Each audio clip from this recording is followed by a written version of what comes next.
Ah, México, tu historia inunda nuestros libros, radios y televisores, incluso el internet. Tan rica y tan extensa. Lástima que tus hijos no sepan nada más allá del periodo de la conquista, a tal punto que se torna extremadamente cansino, de la colonia, de la independencia, de la ocupación francesa durante el gobierno de Maximiliano y de Benito Juárez, así como del porfiriato, que posteriormente ocasionaría la Revolución Mexicana. Pero, ¿qué sucede con el siglo XIX? Muchos se quejan e indignan al saber que durante ese tiempo México perdió la mitad de su territorio, pero nadie quiere saber. ¿Por qué nadie quiere saber nada más allá? Es complicado abordar este siglo para la historia de México, sobre todo porque México en aquel entonces no existía como tal, por lo menos no como lo concebimos actualmente. Sin embargo, mi intencionalidad con este video ensayo no es abordar este tema en concreto, pero sí uno directamente relacionado con la historia del siglo XIX mexicana, el Batallón de San Patricio. Este batallón, conformado principalmente por irlandeses, pero también uno que otro polaco, francés, alemán, uno que otro español, desempeña un papel muy importante al luchar junto a las fuerzas mexicanas en defensa del territorio durante la expansión estadounidense, y por ello fueron recompensadas tras la guerra o intervención estadounidense, como también se les suele llamar. ¿Cómo y por qué llegaron? ¿Quiénes eran los autoproclamados patricios? ¿Por qué ayudaron a México? ¿Cómo lo recordamos y conmemoramos? Esas son algunas de las cuestiones a presentar y responder. Acompáñenme en este pequeño vistazo y de recorrido a la historia mexicana del siglo XIX y veamos el desempeño de los irlandeses, conformados principalmente por el batallón, quienes vieron en los mexicanos a unos amigos antes que a enemigos.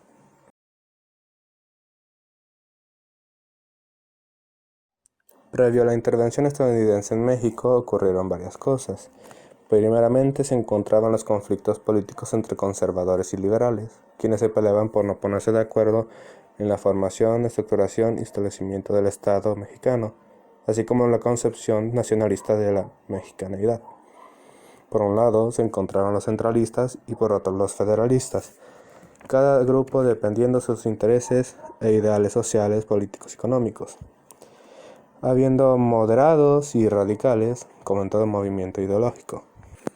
Lucas Alamán, un historiador y político mexicano, apoyaba al grupo conservador centralista. Propició las 7 leyes en 1836 y participó en el gobierno de Santa Anna. A grosso modo, las 7 leyes consistían en que México quedaría organizada como una república central, los poderes ejecutivo, legislativo y judicial se mantendrían vigentes, la división de los estados pasaría a convertirse en departamentos, entre otras características. Por otro lado, Carlos María Bustamante apoyaba a los federalistas, pero bueno, el caso, para no entretenerme, mejor paso al siguiente punto, porque es bastante complicado abordar el conflicto político entre estos bandos.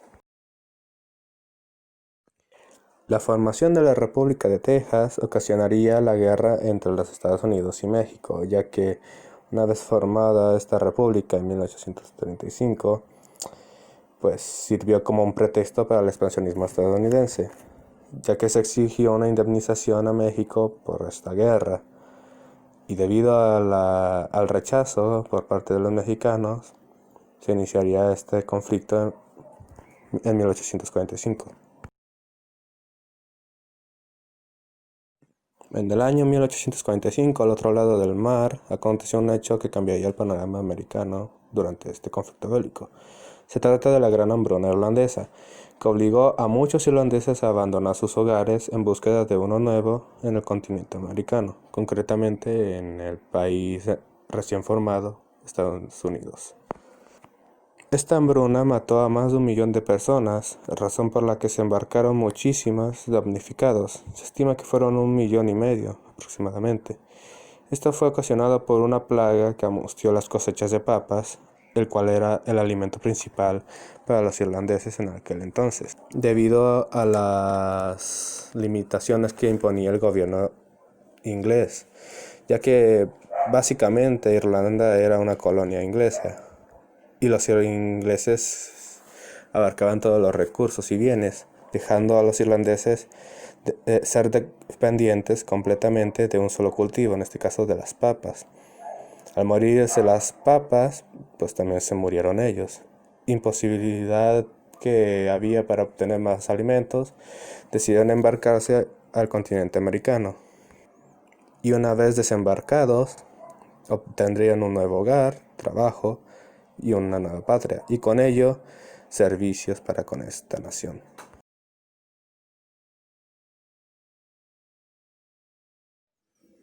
Como nuevos habitantes de Estados Unidos, los irlandeses tuvieron que presentar el servicio militar para obtener su ciudadanía y derechos, razón por la que participaron abiertamente en las Fuerzas Armadas estadounidenses, ayudando así a su expansión territorial. Sin embargo, decidirían más tarde abandonar las filas y unirse al bando mexicano por una serie de situaciones que complicaban las relaciones entre ambas fuerzas. Aún pese al desempeño que estos irlandeses desempeñaron en la batalla. El motivo principal por el que estos hombres decidieron cambiarse de bando era la diferencia religiosa, puesto que los irlandeses eran tradicionalmente católicos. Esto debido a la conversión al cristianismo que realizó el santo San Patricio desde la época romana en el territorio de Irlanda, mientras que los estadounidenses, por su parte, eran protestantes. Esta diferenciación entre ambas religiones provocó que las tropas irlandesas recibiesen castigos por parte de sus compañeros estadounidenses. Su mérito en las batallas se reducía, comían poco debido a las nulas raciones de comida que recibían y también se les humillaba por el mero hecho de ser católicos. Por ello, previo al estallido oficial de la guerra, un grupo de poco más de 160 soldados, comandados por el antes teniente John O'Reilly, decidió ir rumbo al territorio mexicano y se unieron a las Fuerzas Armadas Mexicanas, comandadas en ese momento, al igual que el país, por Santa Anna. Debido a que el ejército de México no estaba en una muy buena situación en ese entonces, debido al debilitamiento militar, a la escasez de armas y el poco desarrollo armamentístico y tecnológico, las tropas decidieron recibir con brazos abiertos a los irlandeses, y el propio Santa Anna ordenó la creación de un batallón de artillería para estos. Una vez enarbolado finalmente su bandera con la leyenda de Erin go Bragh, los proclamados patricios estaban listos para luchar. En 1846, el batallón de San Patricio tuvo su primera participación en su nuevo bando en la batalla de Monterrey, donde lucharon junto a las tropas mexicanas para proteger la ciudad. Sin embargo, terminarían siendo derrotados tras haber matado a varios soldados estadounidenses con los cañones.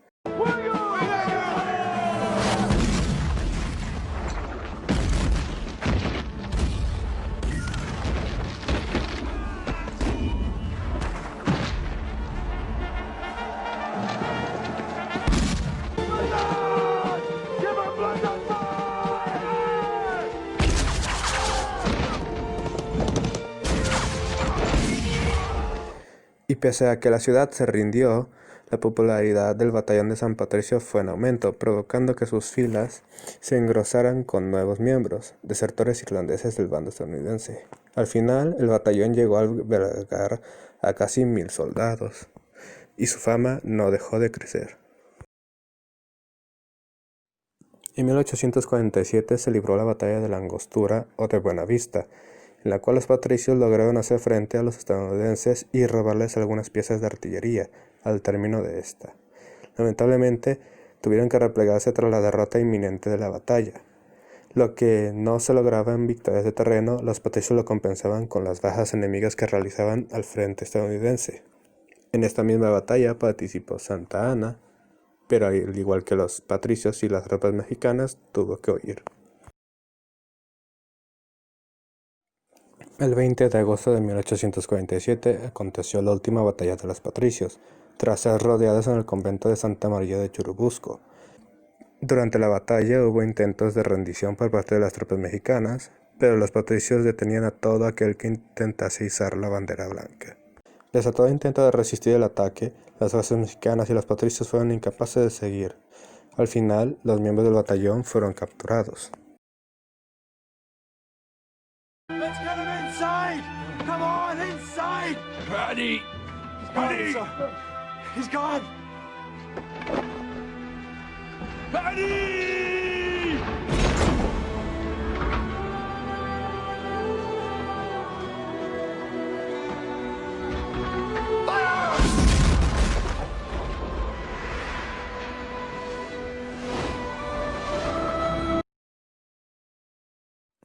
El castigo que los estadounidenses aplicaron a los patricios se dividió en dos partes diferentes. En primera, quienes apoyaron a México previo al inicio de la guerra, como el teniente O'Reilly y sus muchachos, fueron azotados y marcados con hierro candente, con la letra D, para mostrar que eran desertores. A su vez, se les sometió a trabajos forzados durante varios años.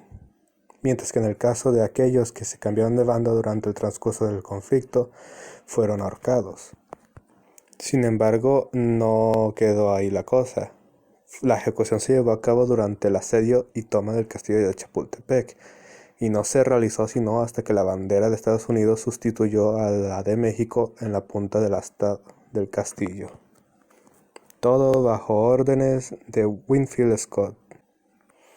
Después, los diplomáticos mexicanos se encargaron de rescatar a los supervivientes patricios que fueron condenados a los trabajos forzados, y una vez acabaron su condena de sus trabajos, se les recompensó por sus servicios con la posibilidad de tener un hogar en México.